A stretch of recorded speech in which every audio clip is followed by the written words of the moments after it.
the taxes on the super rich from 35% to 25%, and inevitably that's going to raise the taxes for the middle class to make up the difference. We will not let that happen. I notice that my colleague from the great Midwest has joined us, and thank you very much. I suspect you may have something to say about this. Well, I'm watching you go through this, and I wanted to come down and take part. Last night we did the budget for next year. Democrats consistently all day and all night offered amendments to try to correct this idea of there not being any shared sacrifice. So as we sit through and we go through the budget line item by line item, and there's millions being cut, if not billions being cut from Head Start, early childhood programs, the Pell Grant, all Veterans Health, all of these things that get reinvested back into our people, that all the Rand Corporation and all of these studies that are done, for every dollar we invest in early childhood, we get about $17 back into society. For every dollar we invest in the Head Start, we get $7 to $9 back. And all our friends on the other side who say we ought to run government like a business should look at some of these statistics. These are critical investments that we need to make in the United States if we're going to be competitive. You know, we've got only 300 million people plus in the United States. We are now competing against 1.3 billion in China. We're now competing against over 1 billion people in India. So we've got to have all 300 million of our people on the field playing for the United States of America. And you know what? That means we've got to invest into their health care to make sure that those kids are healthy. We've got to make sure that they're educated. This is not the time to make college more expensive by cutting the Pell Grant from the top rate that we had, that Democrats put in when we were here. The top Pell Grant would be $5,500. Now, with the cuts that the Republican budget are going to make, if you're sending your kid to college, you're now only going to have $2,100 as a maximum Pell Grant. To me, if we're trying to get more people into college, more people doing research, more people innovating in our economy, more entrepreneurs, we need to invest in these kinds of things. And yesterday, all of our friends on the other side of the aisle had the opportunity to come down in public with a vote, one side or the other, and each and every instance, they voted against those investments. In fact, we even offered a few amendments, one saying if you make more than $1 million a year, which, where I come from, is a lot of money, let's raise the taxes on those people who make $1 million a year or more, and try to offset some of these deep cuts into Head Start, into the Pell Grant, into the Medicare program. And, you know, you were talking about, the gentleman from California was talking about wages. We have seniors now who, over the past 30 years, whether they worked in the steel industry in Youngstown, Ohio, or the rubber industry in Akron, Ohio, or throughout the industrial Midwest, many instances lost their pension. I remember when my grandfather retired in 1979, his pension was $392, and when he died a few years ago, it was $392. So now, what the new roadmap for the Republicans does is it says for these people who are 55 and in the industrial Midwest, who have seen the diminishment of their wages over the last 30 years, while the top 1% was going up, they're saying now they want to take the Medicare program and just give some support to let the senior go out into the free market and buy their own Medicare. So Medicare is gone. You are now going to be on your own. So now if you're a senior citizen in the United States under the Ryan roadmap, not this Ryan, the Ryan from Wisconsin, under his roadmap, the Medicare program will give you money, and it will not increase with the level of health care inflation, which is 10 to 15% a year. So they'll give you some money to support you to go out and get your health care. It won't keep up with inflation, and there will be nowhere else to go. These same people who over the last 20 or 30 years and projected into the future, wages have been stagnant. So you're going to go into the seniors' pockets so that they got to pay for your health care. So we had this tombstone made up, Medicare 1965 to 2011, created by LBJ, destroyed by the GOP. Now is not a time for us to make these cuts and tell our seniors who have paid into this system, who have planned on this system, and the people under 55 who this will affect, that they're on their own, and do nothing to try to rein in the health care costs. And that's the real issue here. So I'd be happy to yield back to... Thank you very much, Mr. Ryan. Why don't you take a minute or two, Mr. Colorado, and see if we can, and then we're going to wrap this thing up, and I want to wrap it up on one of our major themes, that's rebuilding the great American manufacturing sector. Thank you, Mr. Garamendi. The way I'd wrap it up is that, yes, we are confronted with a budgetary issue that we've got to deal with. We can't run away from it. Can't forget how we got here. You know, tax cuts for millionaires and billionaires, prosecute a couple wars to the tune of $1 trillion, and then a crash on Wall Street, all under the Bush administration. All right? But we're here. We got to deal with it. I asked my friends on the Republican side of the aisle that sacrifice has got to be shared. Where is that shared sacrifice? It isn't just against early childhood education. It isn't just against medical research. It isn't just against Medicare and Medicaid or education or transportation. You can't just get this budget balanced on a very narrow slice of the budget. Let's share the sacrifice. Let's get this country back on track.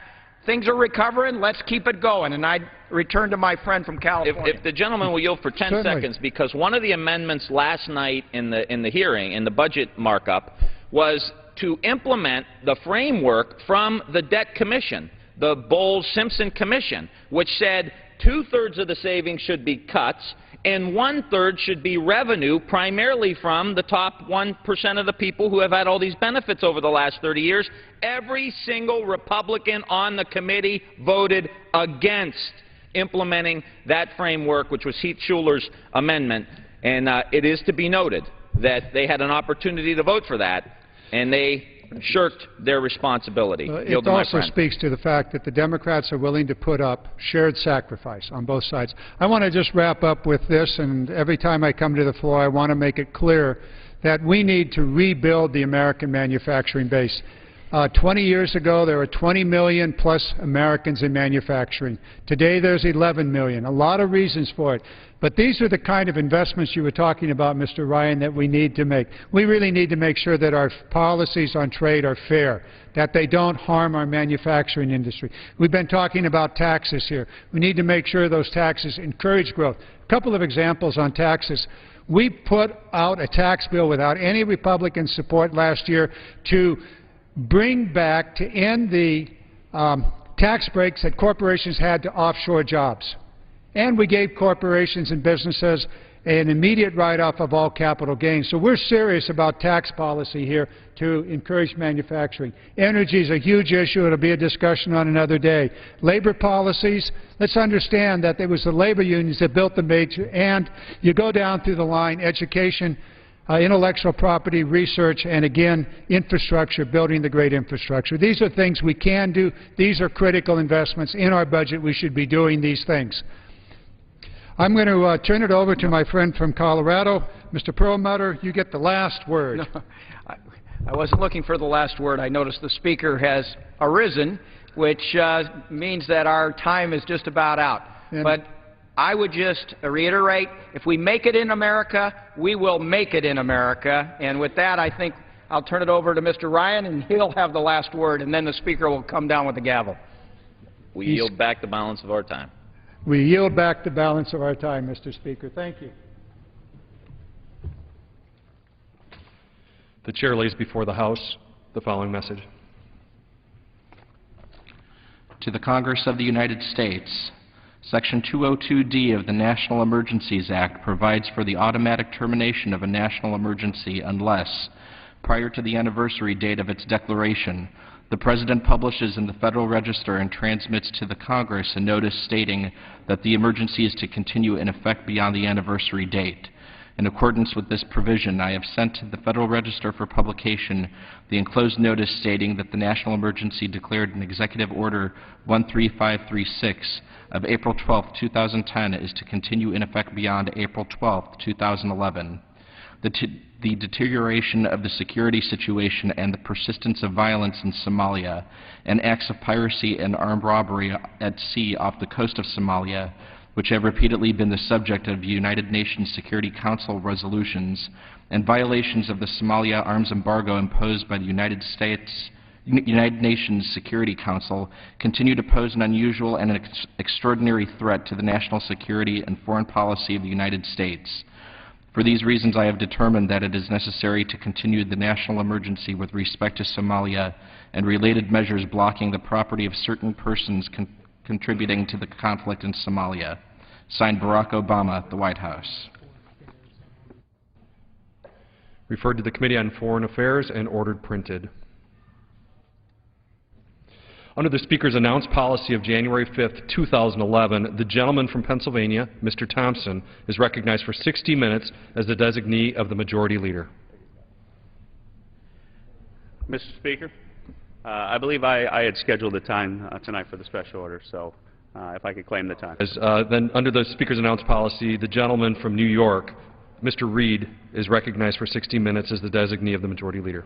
Thank you very much, Mr. Speaker. I rise today with many of my colleagues on both sides of the aisle to talk about an issue that I believe is a game changer when it comes to America's future. As we deal with the issue of dependency on foreign energy supplies, and we come up with, hopefully in this Congress, a national energy policy that once and for all will put us on a path that will lead to our independence from our dependency on foreign energy supplies across America. One issue I'd like to talk about tonight in particular is the exploration and development of our national gas supplies right here on our domestic lands. As I come and hail from the great state of New York, we have located under our great state a formation known as the Marcellus Shale natural gas formation. That natural gas formation has been identified by many experts across the field as to contain one of the world's largest supplies of natural gas. That supply of natural gas is located within our continent, within our borders, and will take off the table those risks to our future that are demonstrated by the upheavals that we see in the Middle East that supply our energy supplies on a constant basis. So I am proud to be joined tonight with colleagues from the great state of Pennsylvania on both sides of the aisle to talk about the issue of Marcellus Shale natural gas. At this point in time, I would like to recognize my good friend from Pennsylvania, Mr. Thompson, to offer some comments in regards to this issue. All right. Well, first of all, thank you, Mr. Speaker. Thanks to my friend and colleague from the great state of New York, where our congressional districts adjoin at that New York-Pennsylvania border. And it's just really proud to be with you on the floor today to talk about this game changer, as you referred to. Mr. Speaker, we're facing critical times. Record debt, $14 trillion. Skyrocketing gas prices, some places over $4 a gallon and climbing. Energy dependence and addiction to Middle Eastern oil and a volatile Middle East. All those things tied together. And frankly, we're here to talk about something that's a part of the solution on how to get out from underneath each one of those critical issues that's just piling on this nation, the United States of America, and that is the Marcellus Shale natural gas.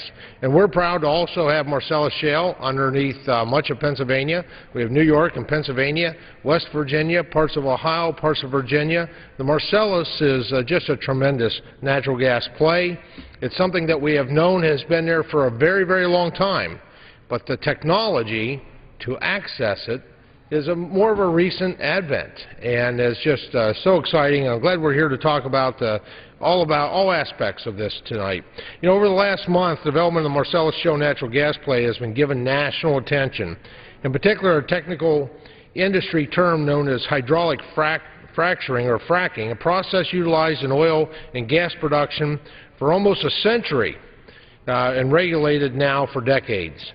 Oil and gas workers have completed nearly 1 million fracking jobs nationally, safely and without adverse environmental impact. And over the years, these technologies have been refined and improved for more efficient and environmentally safe use. In fact, Mr. Speaker, I find that the rapid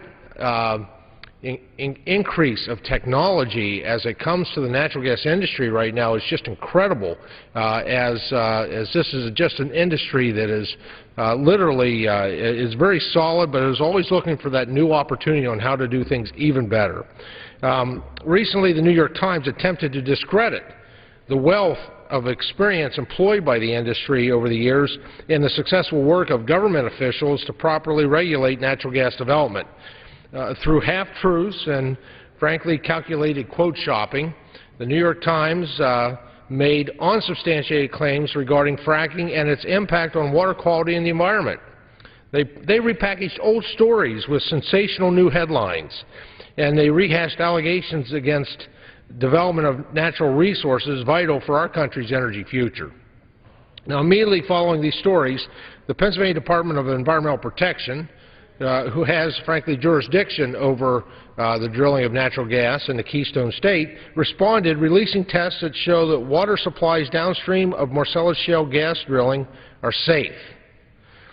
This testing has addressed the misinformation related to water quality in the Commonwealth and validated with scientific data that municipal drinking water is safe. Mr. Speaker, each day in my district there is news regarding the Marcellus Shale worthy of a national headline.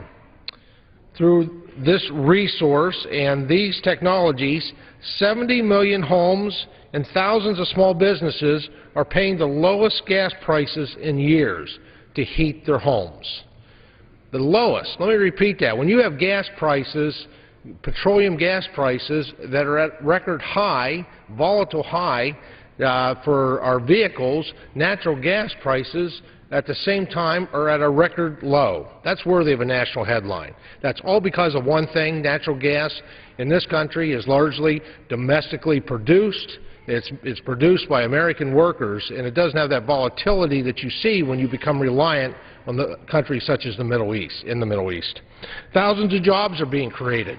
I have two counties in particular at the epicenter. Actually, they adjoin your congressional district, one of them. They do. The lowest unemployment numbers probably in history, much lower than national and state averages. And there's nothing better that you can do for a person than create an environment that provides them a good-paying job. And that is happening as a result of the natural gas industry. Each day, a local economy in my district gets a little better. And every moment, the notion of an energy-secure America is easier to grasp. And for me, I define energy security as shutting off the pipeline from the Middle East. I recognize that the largest amount of our oil that we import is from Canada. And Canada is a good ally. I don't see any threats from Canadians other than maybe when we get around to hockey season between the teams. But when it comes to the Middle East, I think when we look at the volatility in the Middle East today, in what was in Egypt and obviously Libya, in Yemen, I mean, we should end that addiction immediately to Middle Eastern oil. And that achieves energy security. Now, when it comes to safety, there can be no shortcuts, no loopholes, and no exceptions. But sensationalism fails to serve any good for anyone. Scare tactics are dangerous when dealing with such complicated and technical matters as this. And that's what we see with many of the headlines that we've been reading. Articles written with half-truths. And I'm glad, very pleased that you're hosting this hour today, because we can talk about facts and put the facts out there. The same goes for dealing with our nation's energy security. We need to talk about facts. So I'm pleased to be with you, and I'll yield back at this time. Well, I reclaiming my time. I thank the gentleman for his comments, and I thank the gentleman for participating in this evening. When I first came to Congress back in November of last year, after we took office after our special election, one of the issues and a priority issue to our office is the Marcellus Shale natural gas development. And one of the things that I noted back in my district back at home is that there's a lot of misinformation, as the gentleman identified in his comments. And one thing that we sought to do is to establish the Marcellus Shale Caucus. a caucus of members of Congress who represent districts that overlay the Marcellus Shale formation, so that we could come together as a body, as a representative body, and bring the best scientists and bring the best data and bring the best information, not only to the floor of the House, but back to our districts. And I'm pleased to be joined tonight as a co-chair in that caucus as we've established in this Congress. My good friend from Pennsylvania, Mr. Kritz, who I believe has some comments that he'd like to share on this issue before we get into the presentation of the facts and the development of the Marcellus Shale. Well, thank you, Mr. Reed. And yes, serving as co-chair for the Marcellus Shale Gas Caucus is truly an honor, because we do have such an opportunity before us. And as Mr. Reed mentioned earlier, Mr. Speaker, this isn't a Democrat or Republican issue. This is a bipartisan issue because it's about economic opportunity for all of our regions. Mr. Speaker, I'm joining my colleagues to discuss the significant economic potential that the Marcellus Shale natural gas play has for our country. As you may know, the Marcellus Shale is the largest unconventional natural gas formation in the United States. The shale is estimated to hold almost 500 trillion cubic feet of extractable natural gas, currently valued at nearly $2 trillion. As with most economic activity, the impacts of the natural gas affect more than just specific firms directly involved in the industry. There are also important employment and income effects on local businesses who supply the industry, such as oil field service companies, restaurants, retailers, and hotels, in addition to effects that result from employees spending their wages locally. In Pennsylvania, 75% of the natural gas it uses every day is imported. Currently, this is just Pennsylvania. The Marcellus Shale formation that runs along the Appalachian Mountains, so goes up into New York, comes down through Pennsylvania into Virginia, West Virginia, as G.T. Thompson, Mr. Thompson from Pennsylvania mentioned earlier, goes into eastern Ohio and down through the Appalachian Mountains, is really an opportunity for this country because, as Mr. Thompson mentioned, as we watch the unstableness in the Middle East, we're talking about the natural gas industry, which is just booming in our region of the world.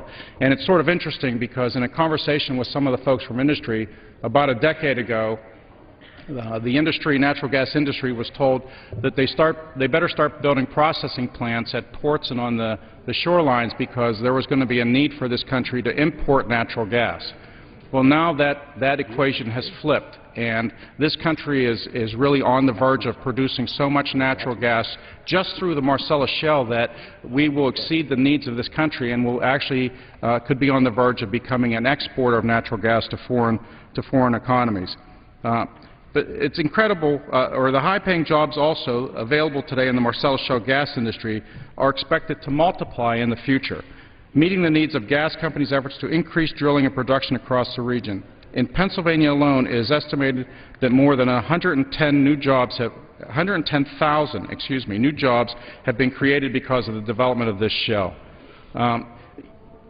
Mr. Reed mentioned earlier, Mr. Thompson reiterated, is that this is a game changer.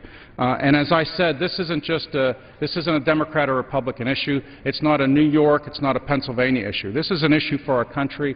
This is an issue that bodes well for the future of economic development in this country, and I'm so excited to be co-chair with Mr. Reed. You know, I use a lot of football analogies. And I think by game-changing, what we're doing is we're moving our economic football down the field. We're making progress, and there's an opportunity here, and I think we need to take care of it. And one of the things that's been alluded to earlier was environmental concerns. And let me tell you, growing up in western Pennsylvania, we grew up with the steel industry and the coal mining industry, and we had a lot of problems as those industries wound down. As in years past, there was not a lot of environmental protection, and we had streams that were fouled. We have huge what we call gob piles of the slag that comes off of steel production. Well, let me tell you, over the last 25 years, Pennsylvania has done some incredible work in cleaning up those slag piles and cleaning up the streams, so that now we have streams that had been dead for decades. Now you can fish in them. Now we have trails throughout western Pennsylvania.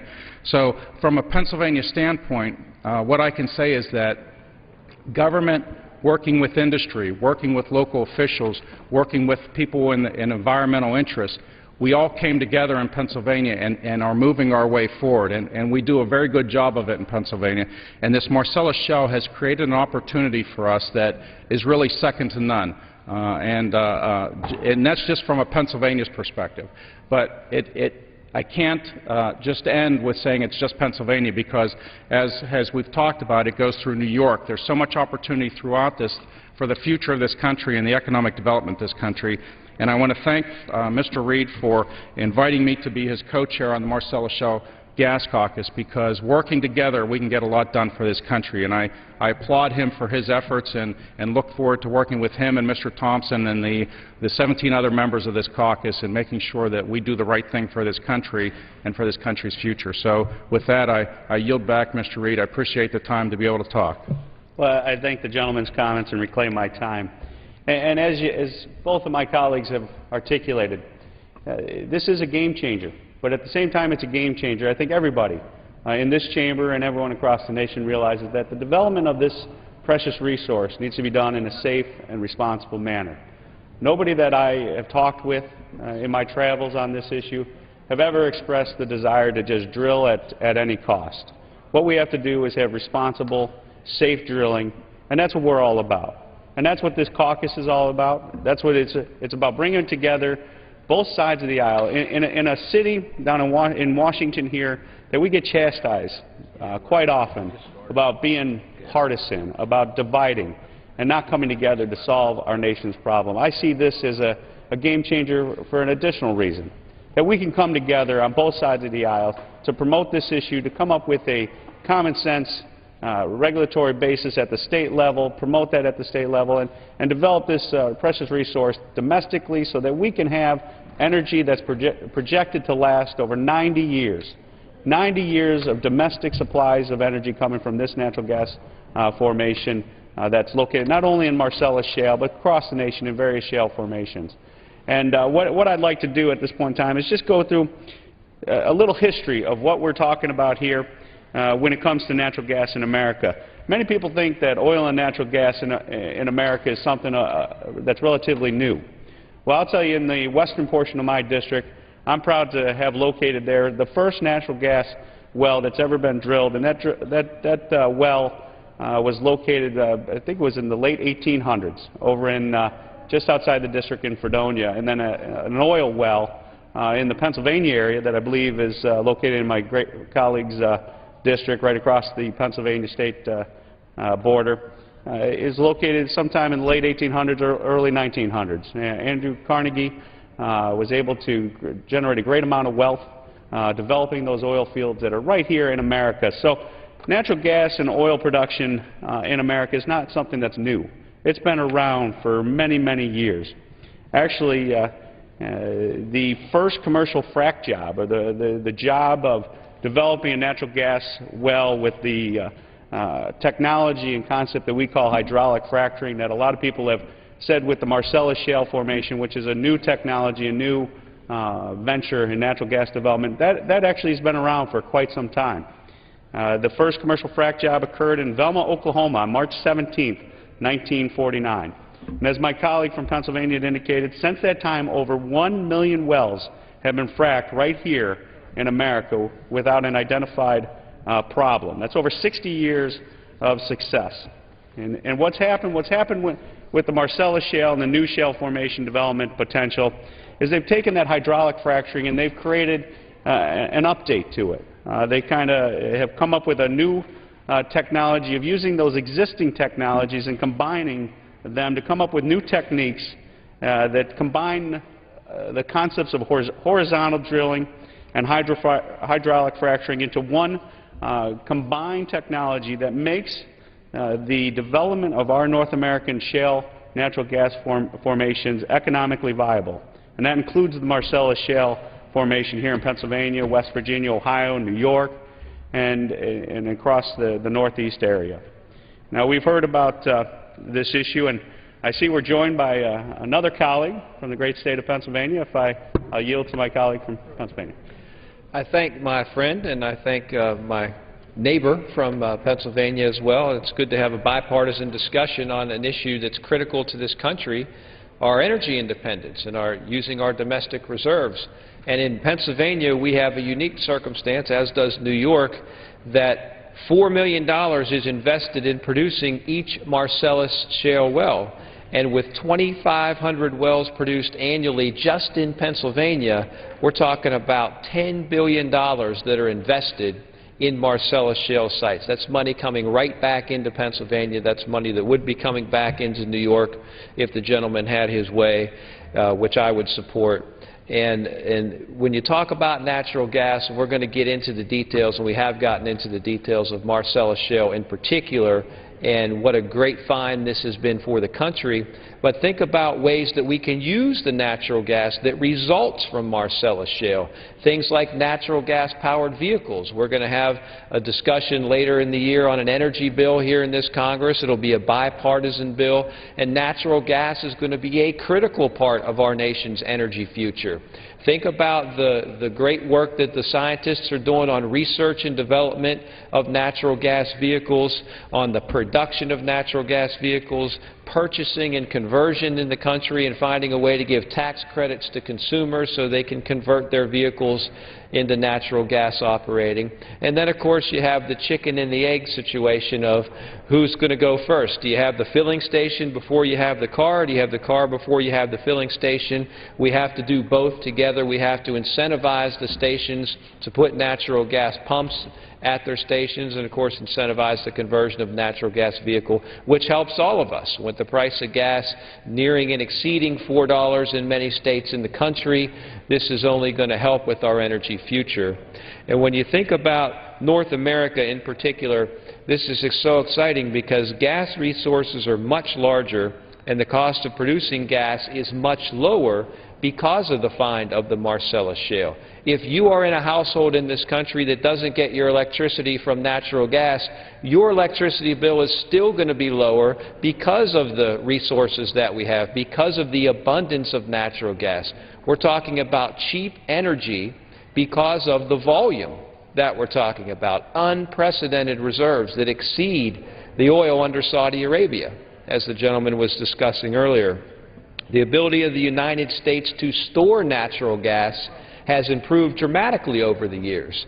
So now we're in position where we can produce the gas, we can use it domestically to bring down the cost of electricity, we can store it, and we're going to export some of this gas as well. The market for natural gas around the world is increasing because of the Marcellus Shale find in Pennsylvania and in New York and West Virginia, Ohio. This is really a wonderful thing for this country. And the total U.S. natural gas production in 2010, just last year, was at its highest level ever. In 2010, the natural gas production in this country was at its highest level ever, compared to oil consumption, which dropped 5%. In 2000, has dropped since 2005 has dropped more than 5%, and natural gas use has risen 10% in that time. And of course, that's preceding the big find with the Marcellus Shale, so we're only going to see that grow and thrive. So we're keeping energy prices low. We're making ourselves energy independent, which is critical. There's a national security issue to that. There's an economic and jobs issue, which we're seeing in Pennsylvania firsthand. And of course, there's an energy issue to that, how we're going to continue to grow our energy resources. So I congratulate the gentleman for leading the discussion tonight and look forward to continuing not just tonight but beyond, because this has to be part of our energy future in this country. And it was the cover of Time magazine. So when you think about the nation paying attention and the spotlight being on our region of the country, it truly is, because this is something that's going to benefit everybody in this country. I yield back. Well, thank you. I reclaim my time, and I thank my colleague for his comments. And he's absolutely right. I agree wholeheartedly with your comments that the economic potential that we see with not only Marcellus Shale, but all of the shale formations when it comes to natural gas and oil development is huge. Those are real jobs. You know, I've had the opportunity to come to your great state and tour many of these rigs that we've seen in operation. You see the workers there. You see the people that are employed, that are being serviced by this industry, that are putting food on their table, they're putting money aside for their kids' college education. The prosperity. I went back on multiple trips and I've stopped and toured some of your downtown areas and the locations where this development is going on. And I've talked with residents and heard the success stories of how the restaurants are filled and how the hotels have no vacancy signs on their doors. And you hear about, one thing that struck me was a family farmer who was talking about until this came along, they were struggling with coming up with a plan to pass the family farm on to the next generation. And when I heard that story, I said, you know, this is something, because it's continuing a way of life, a tradition of America when it comes to our farmers and when it comes to, you know, people that we share in common in our districts, being able to pass that on, because now they have the revenue from their lands that are going to allow them to preserve that way of life.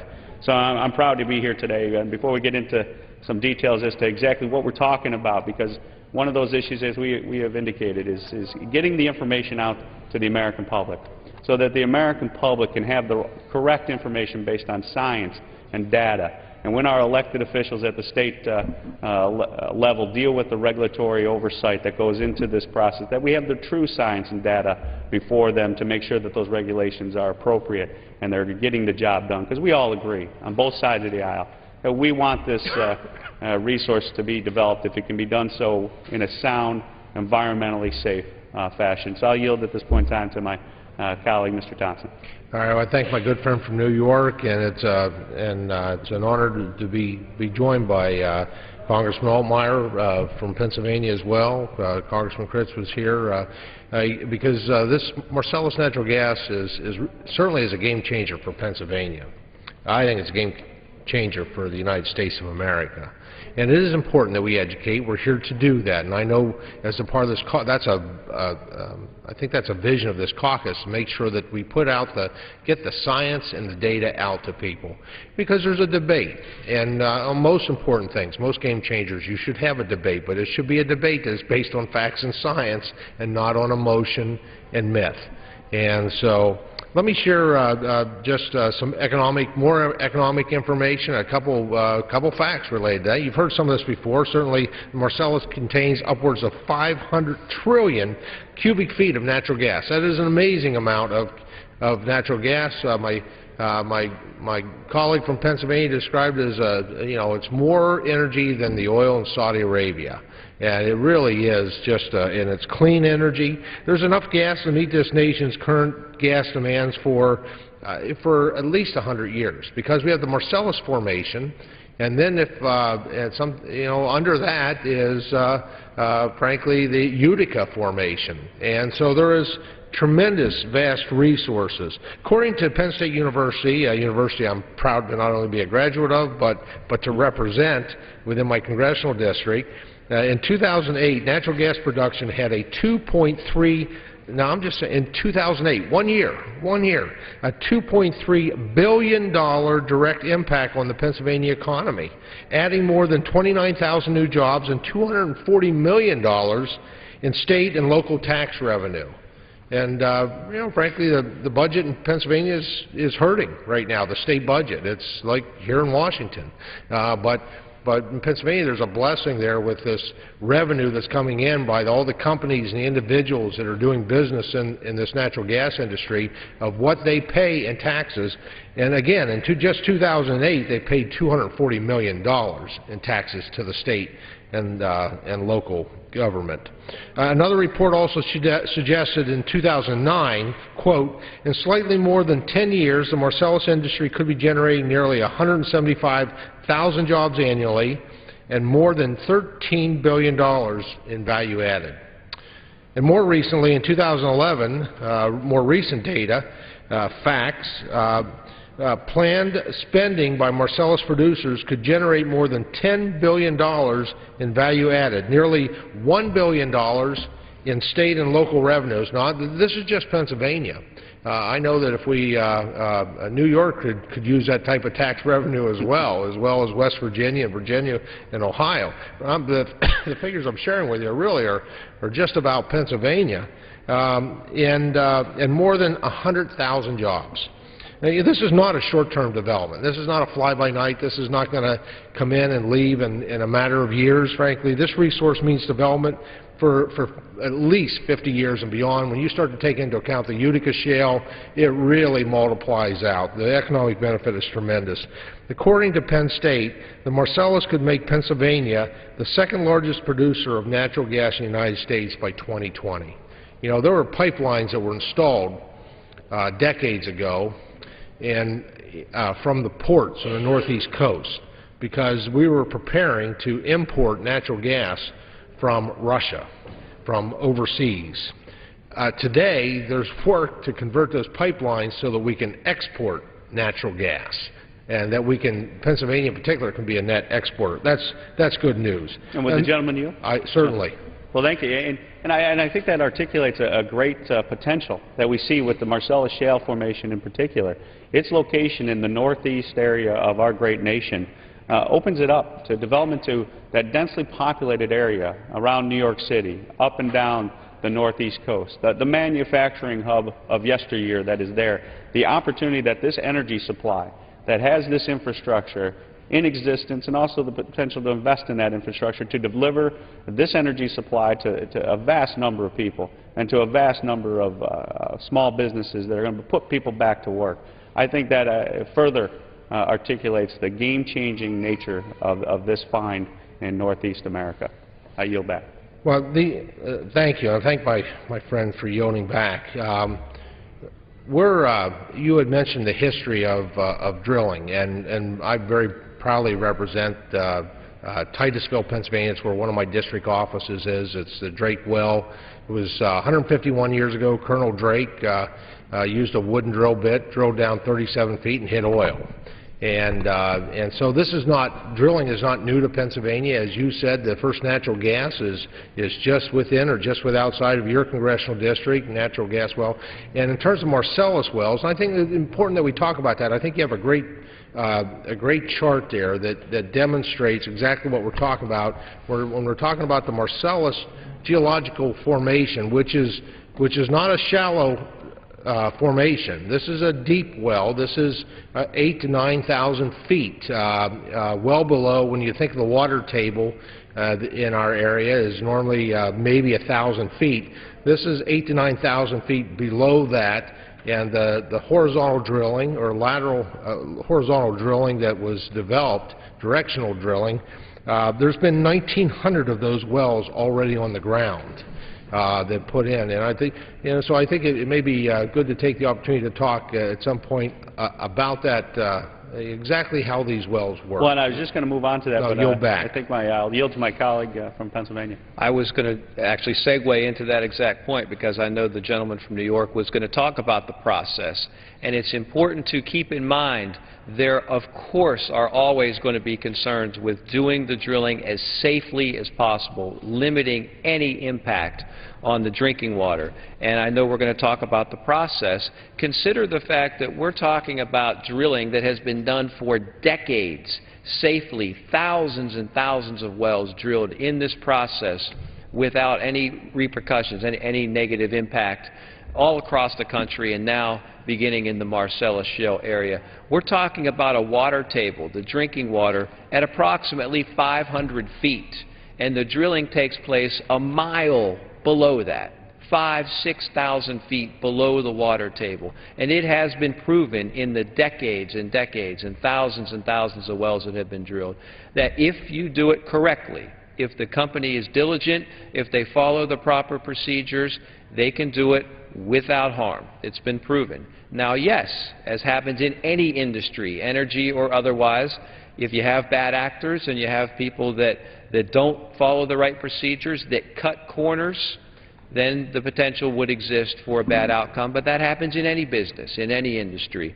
So we do need to make sure that the drillers, and by and large they have shown the ability to do this safely, to continue to do that and pay attention to the rules and the regulations. But we can't in any way put a burden upon the drillers that exceeds the the risk factor. We need to make sure that we are cultivating the resources, we're doing it in the appropriate and proven safe way as we have done for decades. And I would turn it over to the gentleman from New York. Well, I thank you, my good friend from Pennsylvania.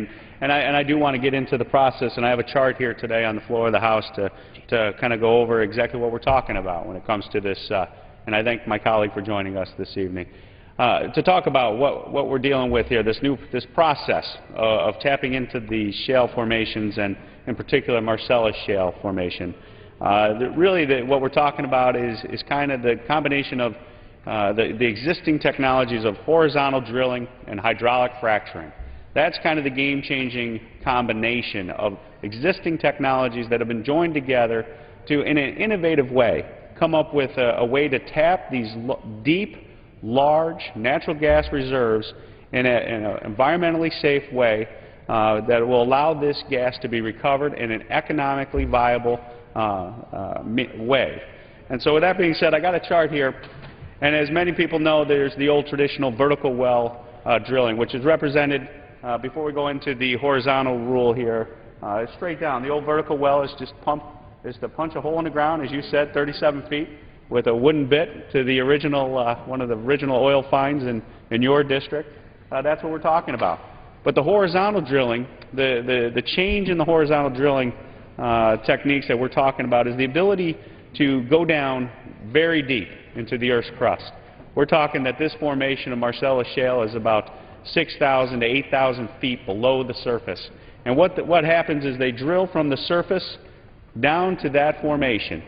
And then what they are able to do is, and I've seen this with my own eyes, and I'm sure my colleague from Pennsylvania has seen it also, is they are able to turn that drilling bit, to turn that and turn the drill horizontally. So they go down vertically, and then as they get to the point where the formation is located and where the natural gas has been identified in the Marcellus Shale formation in the natural gas supply we're talking about tonight, and they turn that drill bit and they go out horizontally. And they go out thousands of feet, and they go out and they drill and open up that formation, that shale formation, to potential development for natural gas recovery. And after they turn that drill bit and they take that horizontal turn, they go out and then they engage in the process that is called hydraulic fracturing. Now, hydraulic fracturing has been around quite long time. And what essentially that means is that they are going in, they drill the well, and then they detonate some small explosives in order to crack the formation, in order to open up the formation, open up this shale rock that is not shale or slate that you're accustomed to on the surface of the earth. I held it the other day. A gentleman came into my office, had a piece of a shale in the Midwest area, and it's as solid as granite. And there's natural gas molecules that are trapped into that granite formation, that shale formation.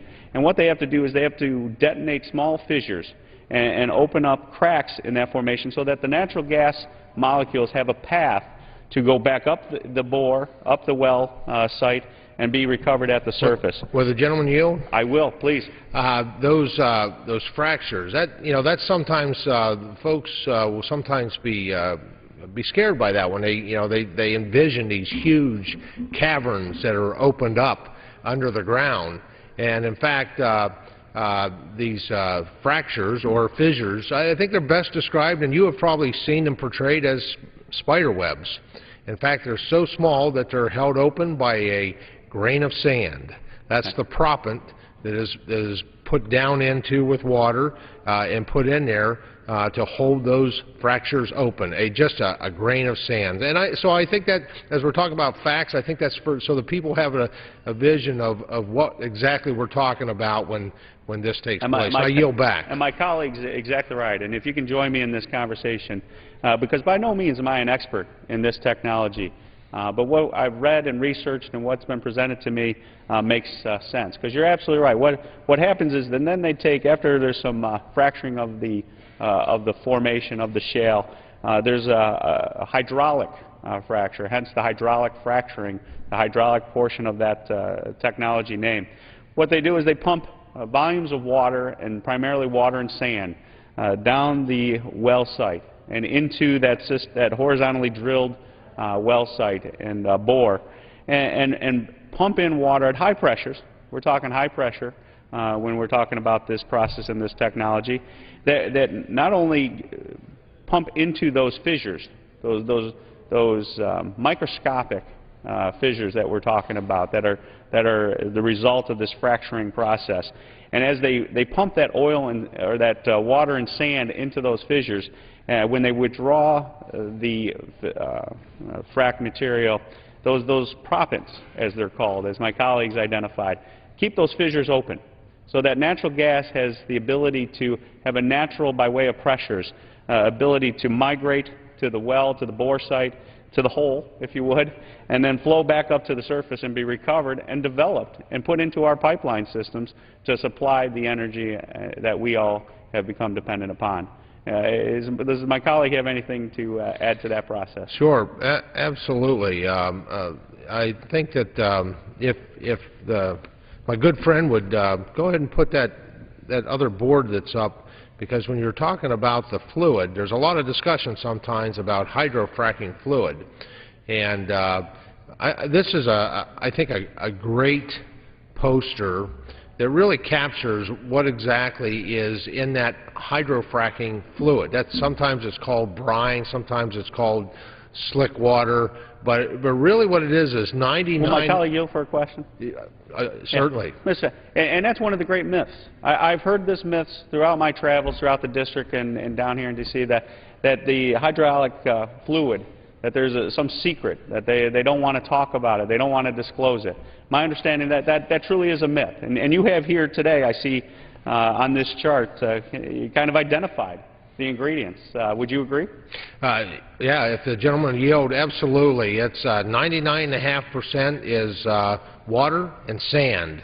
The other 0.5% is made up of basically ingredients that you would find in many household items. As referenced on the chart, you know, there's some things there that, such as sodium. There's things that are used to reduce friction going down into the pipeline. It's the kind of things, same things that you can find in water treatment or candy.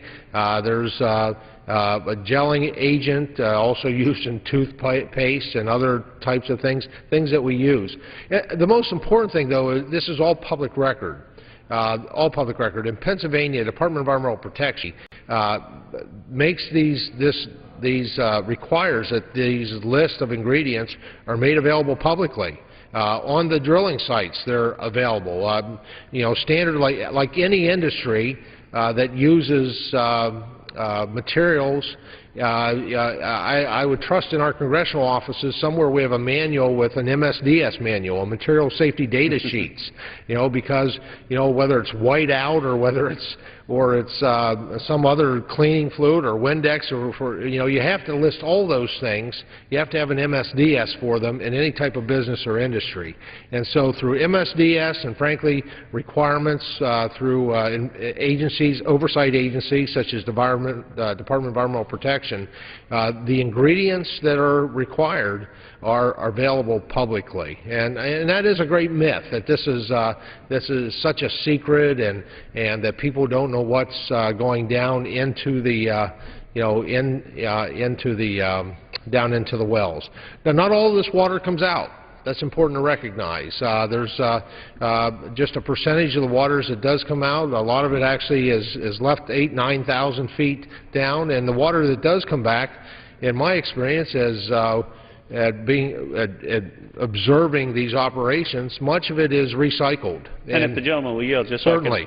On the chart that we have here this evening, what we're talking about is as that hydraulic fluid is pumped into the horizontal area, primarily that water is hitting that area and is then coming back up the well bore to a certain extent. But as the gentleman, if you could continue as to what happens to the water that remains down there.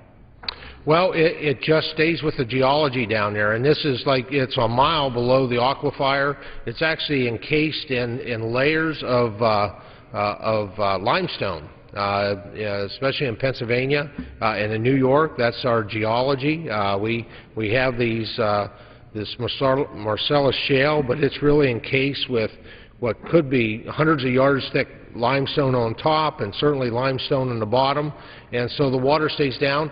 The most important thing, though, is what happens to the water that comes up, and especially when it passes through that area, 500 to 600, 700 feet, where the aquifer is, where, frankly, where the water, fresh water comes from. And that is the casing that is on your poster is incredibly important to where it's encased through that area. The wells are encased multiple times with both steel and with concrete, multiple layers. The safeguards are just tremendous, so that you absolutely cannot get any cross-contamination with our and the gentleman will lead it, because my understanding of the process, and correct me if I'm wrong, is we're essentially dealing with a two-step process, if you would, in developing the well site. You have the surface up here. You got the initial where there's a drilling operation that goes through the I forget the actual technical name, but the upper end of the well that we're tapping into, and that's the area in the first 1,000 feet plus or minus.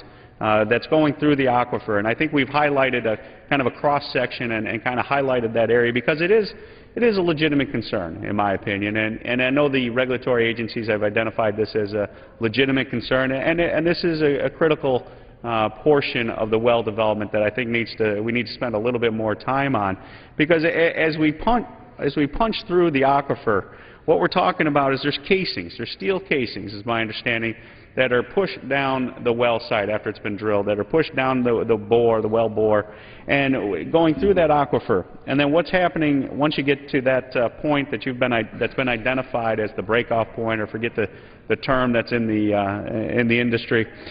But what happens is they pump it up with a cement, with a material that provides a barrier between the casing, the aquifer, and the other formations, and essentially fills in the area, if you would, between the casings and the aquifer and the other area that's kind of primarily going through that first 1,000 feet of well development. Is my understanding correct? I think the gentleman is very accurate. It's multiple piping with cement in between each one. So there's redundancies built into the process. There's a lot of redundancy built into it, because it is extremely important not to get that cross-contamination. And I think that's a point that needs to be stressed, is the redundancy of how the initial 1,000 feet plus or minus, whatever the regulatory agency says is where we have to have that breakoff point, and that multiple protection to make sure that aquifer is protected. And then my understanding is the second stage of the process is that where they continue to drill down deeper to reach the actual formation, which again is 6,000 to 8,000 feet below, depending on, because it's not a fluid level location throughout the Northeast, as many of us know from geology from our high school days, that there's elevation changes in that formation. And that's the amazing part of the technology, in my understanding, is that as that formation goes up and down, and you go from the 5,000 foot, the 6,000 foot, to as deep as the 9,000 foot, the technology can actually trace into that formation, and I hit those marks where the engineers have identified that this gas is located. And so essentially what they do in that second phase is they continue to drill down to the formation, and as they turn the drill bit to do that horizontal drilling technique that actually goes through that shale rock, and it is rock. I literally held it the other day, as I indicated earlier. It really feels like granite, but that gas is trapped within that rock and drills through and then reaches out thousands of feet from the well site up on the surface. And I think that's a point I'd also like to articulate right now and stress, that one of the things that I saw as a benefit, because I've seen vertical wells, I've seen horizontal wells. Vertical wells is one hole essentially going to the formation, and they take a shot at getting to the sweet spot, so to speak. And then if they miss, and the general rule I believe in the industry is 1 out of 3 of those are not successful in the Northeast when we're dealing with the Trenton Rock and Black River formation, which is a higher level formation in my understanding. They would then have to move the well site, and they would have to disturb the surface, the area that they would have to clear in order to put the rig and the development facilities on the surface. And now what they're doing with this horizontal drilling technique is that they actually have 6 different well sites from the one platform. Is that understanding correct? That is my understanding, my observations, where on one site where this drilling activity goes on, takes up to perhaps 90 days for to drill and to frack one of these wells. You can put multiple, at least up to 6 on one site. So in terms of not disturbing, minimizing disturbing the surface area, it's a great technology for the maximal production of a very clean and very affordable energy source for us. And that's exactly what I saw in your district, your great district, as I came down and toured one of those sites, is you got a real sense of the difference of having the multiple vertical locations that would talk about clearing trees and clearing the area and building roads to get access to those areas. You would then essentially take 6 of those vertical sites and put them into one location where they could horizontally tap into this reserve from one location and rather than 6 locations. And I think that's a great point to put that education and that information out to people, because I think a lot of people think that this is just a one-hole operation. It's a multi-hole operation, and that's what also makes it economically viable, because this is not cheap. I know these are millions of dollars of investment in order to tap into this resource, and that has to be recognized and respected. And I'll yield back to my colleague. Well, I think as we're talking about environmental record, it's certainly an area